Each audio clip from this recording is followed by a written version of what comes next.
Welcome to the Rim Break Rodeo. We hope this video helps. You start by duplicating the background layer and zooming to 100% so you see pores and edges clearly. Once done, select a soft, low-opacity brush and sample nearby skin tones with the eyedropper. This preserves color. Make small, conservative strokes, do not overpaint. You want to hide the pimple while keeping natural texture, so work in short bursts, toggling the duplicate layer on and off to compare before and after. Save an intermediate version. You may need to return to this point.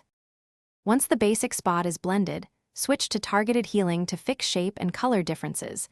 Sample from multiple nearby areas. Next, use a clone tool at low opacity to subtly rebuild tiny skin texture. This avoids a smudged look. If the area still looks off, apply frequency separation. Low frequency for tone, high frequency for pores.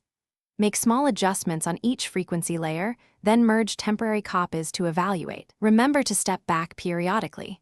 What looks perfect up close can read fake at normal view. You finish by checking the edit at both 25% and 100% zoom to ensure consistency across distances. Once satisfied, apply tiny dodge and burn to restore natural shading, and if needed, reduce saturation by a hair to match surrounding skin. Flatten a copy for export, but keep layers in the working file.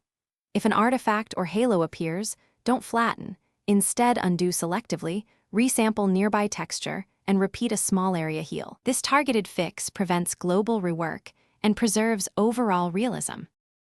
Thanks for watching. Consider subscribing if we helped you.